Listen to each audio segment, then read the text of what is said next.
Урматтуу Кыргыз Республикасынын президенти Жапаров Садыр Нуркожоевич жана ошондой эле Кыргыз Республикасынын жогорку сотунун төрагасы Базарбаев Замир Курамаевич, Кыргыз Республикасынын башкы прокурору Зулушев Курманкул Токторалиевич, ошондой эле Кыргыз Республикасынын улуттук коопсуздук комитетинин төрагасы генерал Ташиев Камчыбек Кыдыршаевич, бүгүнкү күндө мен сиздерге кайрылууга мажбур болуп жатам. Себеби дегенде бүгүнкү күндө жогорку сотто мыйзамды четке кагып, футбол федерациясынын жюриси болгон Кочкоров Бахадыр жана ошондой эле Алыбаев Айбек Таштанбекович, ошондой эле жогорку соттун төрагасынын кеңешчиси болгон Момуналиев Нурханбек, мына ушулар бүгүнкү күндө мыйзамды четке кагып, бир эле мошенник, буга чейин 3 жолу соттолгон адамдын укугун мыйзамдан да жогору коюп, бир эле арызды 3-чү жолу жаңачылган жагдай менен кабыл алып, 2024 жылдын 13 майына саат 10го дайындагандыгы жөнүндө, мунун баардыгы мыйзамга туура эмес кайчылаш келгендиги жөнүндө жана ушул окуянын башынан аягына чейин айтып берип, жоо жайын түшүндүрүү жөнүндө кайрылуу жасап жатабыз. Ош шаарында жашаган Алимов Равшан деген соттолуучу бул өзүнүн бир тууган эжеси менен жездесинин чет мамлекетте жездеси жүрөгүнөн өтө оор операция болуп, 6 айлап эжеси жездеси талаалап больницада жаткандыгынан пайдаланып, эжесинин үйүн карамыш болуп туруп, эжесинин үйүн алдоо жолу менен эжесинин үйүн документтерин өзүнүн тааныштары аркылуу эжесинин үйүн өзүнө өткөрүп алат. Эжеси менен жездеси келип алып, билбей эле жашап жүрсө, бир күнү налоговыйдан штраф келет. Налоговыйдан штраф келип, квитанцияны караса, кайнисинин фамилиясы үйдүн эси Алимов Равшанбек деп жүрөт. Анын жездеси туура эмес жазылып калганбы, бизге чейин квитанция свет бетти, кайным төлөп ошонун фамилиясы жазылып калганбы деген менен госрегистрге барса, чындап эле Алимов Равшандын атында эжеси менен жездесинин үйү катталып турат. Мына ошондон кийин жездеси аргасыздан укук коргоо органдарга кайрылууга туура келет. Бул иш боюнча кайниси Алимов Равшан соттолуп, мына соттун өкүмдөрү турат. Соттун өкүмдөрү чыкса, соттун өкүмүндө ал айыпкер болуп чыкты, өкүм чыкса, ал үйдүн документин жездесине өткөрүп бергени алып келет дагы, ошол эле күнү кайрадан монтип газетага ушул үйдүн документи жоголуп кетти деп туруп жарыя берип атат. Андан кийин бул өкүм боюнча бул соттолду. Бул соттолуп атканда сот процессинде ал жездеси ошо Германияда больницада тяжелый болуп жатса, ал жездесинин атынан сотко мондой тил каттап келип атат. Бул жерде 51 сотик чоң жерди бул жездеси болгону 700 000 сомго эле сатты деп, 2 этаж 51 сотик жерди 2 этаж үй менен 70 000 сомго эле сатты деп туруп, ондой жасалма тилкат алып келип атат. Мына ошо тилкаттын негизинде баягы үй өзүнө өткөрүп алган го. Ошол үйдү соттон оны өкүм чыгып атат. Бул подделка жасалма тилкат алып кетти, алып келген үйдү жалган жол менен өзүнө өткөрүп алды деп ага өкүм чыгып, ошо өкүмдүн негизинде жездесинин үйү кайра өзүнө кайтып атат. Бирок бул ушул эле бойдон тим калбастан жездесинин кайра эле бир тууган иниси болот. Анын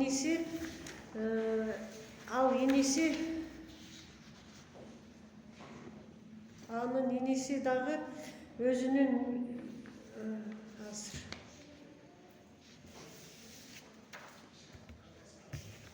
анын иниси Махмудов Хабибулла 2016 жылы бир орустун үйүн сатып алган болот. А кайниси болсо жездесине келип, ошол мен иштеп турайын, иниңиздин үйүн берип турун дейт.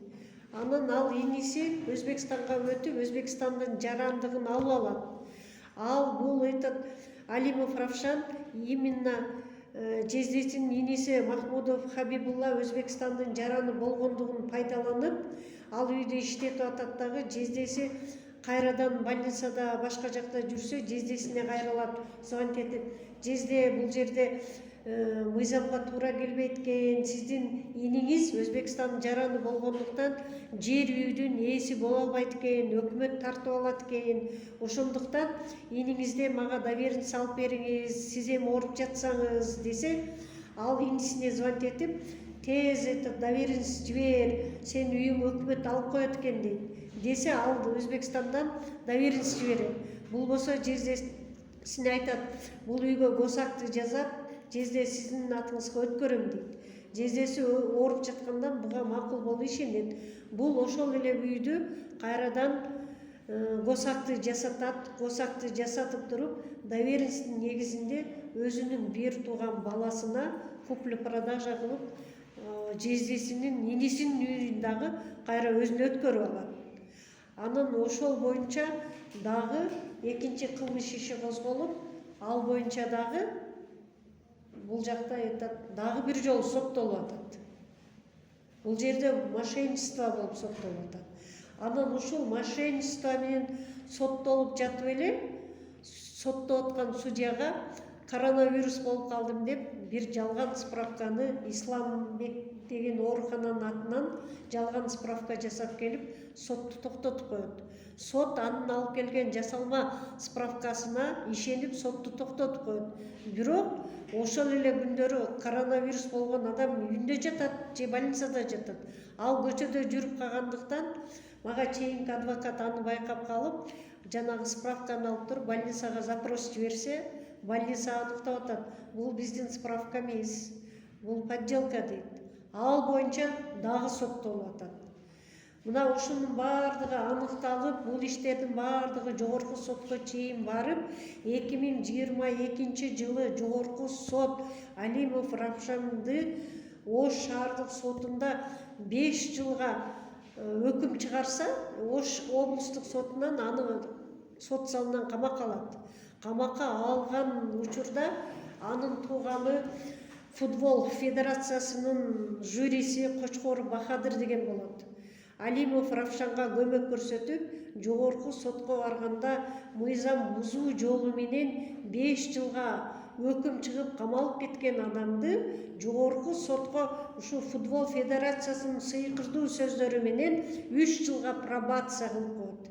Ал 3 жылдык пробацияда отуруп алып жөнө турбастан, кайрадан өзүнүн айыпкер деген өкүмдөрүн жокко чыгарыш үчүн жаңачылган жагдай деп туруп, мондай арыз менен кайрадан жогорку сотко кайрылып атат. Жогорку сотко кайрылса, анын жабырлануучу тарап президентский аппаратка АКБК арызданган үчүн жогорку сот биринчи жолу аны карап назначение болгондо алар ызы-чуу салганын көрүп туруп, өздөрүнүн арызын кайрадан кайтарып алып атат Алимов Равшан. Андан кийин бир аз өткөндөн кийин эле 2023 жылдын 17 октябрында жогорку соттон арызын кайтарып алса, ошол эле жылдын 20 декабрында кайра эле ошол арыз менен кайрадан жаңачылган жагдай деп туруп сотко берип атат. Мына ошол процессти караардын учурунда булардын кандай жол менен алып барып атканын биздин ошо жабырлануучу тарап байкап калды. Мына жерде сүрөттө бул футбол федерациясынын ошо жюриси Кочкор Бахадыр, муногу киши Алыбаев Айбек Ташыбекович жогорку сотто жогорку соттун төрагасынын кеңешчиси. Мына ушу менен бул Алыбаев Айбек Ташбекович бул футбол федерациясы боюнча генерал Ташиевдин жанында жүргөн, Жалал Абадтагы футбол федерациясынын президенти. Муногу Момуналиев Нурканбек жогорку соттун төрагасынын кеңешчиси болуп иштейт. Мына ошолорду чакырып, ушул жерде ачык айкын сүйлөшкөндөрү видеого даже жазылган. Азыркы учурда видеону биз бер десеңер беребиз, бирок ошол жерден алардын ачык айкын сүйлөшүп аткандыгы жөнүндө мондай сүрөт чыгарганга биз жетиштик. Ошондуктан буга чейин урматтуу генерал Ташиев Камчыбек Кыдыршаевич, сиздин атыңызды сатып, жабырлануучуларды жок кылып берем деп бир нече жолу кайрылганына ишенген эмес эле. Бирок бүгүнкү күндө ушул именно генерал Ташиевдин жанында жүргөн Алыбаев Айбек Ташыбековичти жогорку сотко мынашы Кочкор Бахадыр жетелеп келгендиктен биз Ташиевдин өзүнө кайрылуу жасоого аргасыз болуп атабыз. Себеби бир кичинекей эле болбогон кам кирпичтен жасалган кичинекей 3,5 сотиктеги жер үйгө ушу Кыргыз Республикасынын ишенген генералыбыздын атын сатып, ошондой эле акыркы точка коюучу жогорку соттун судьяларын башын айлантып, ошолорго басмырлоо, ошолорду алдоо жолунда өзүнүн моундай кылмышкердин изин бурмалоого аракет жасап атканы бул бүгүнкү күндө өтө өкүнүчтүү. Мына Садыр Жапаров өзү сот реформасы жөнүндө, акыйкатчылык жөнүндө баардыгын, коррупцияга каршы канча иштерди аткарып атат. Мына ошолордун баардыгы мындай жол менен текке кетип жатат. Текке кетти деп ойлойбуз.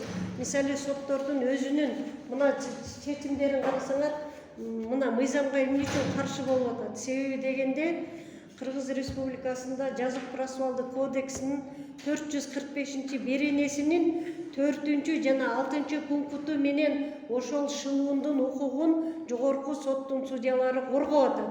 Бирок ушул эле статьянын 7 пунктунда жабырлануучунун дагы укугу көрүнүп турат.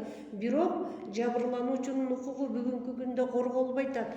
Бир эле жагдай менен бир нече жолу ошол эле арыз менен кайрадан сотко кайрылууга эч кимдин укугу жок. Бирок ошого карабастан бир эле арыз менен бүгүнкү күндө жогорку сотко 3 жолу катталып, 2024 жылдын 13 майына саат 10го бул процесс дайындалды.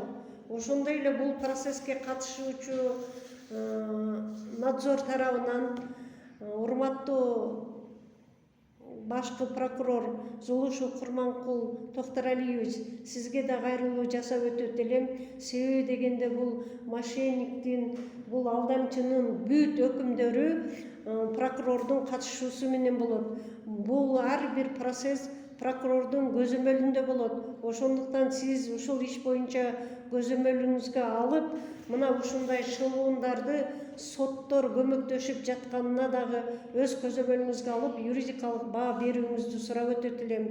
Эмне себептен бүгүнкү күндө ушундай коррупцияга жол жок, коррупция менен иштейбиз деп туруп эле кайрадан эле ушундай тааныш билиш, кайрадан эле чөнтөк коррупциялары эмне үчүн тыйылбастан кайрадан ачык айкын жүрүп атат. Мына ушуларга чоң маани берип, ушул бир карыган чалдын укугун коргоп берүүңүздү суранам.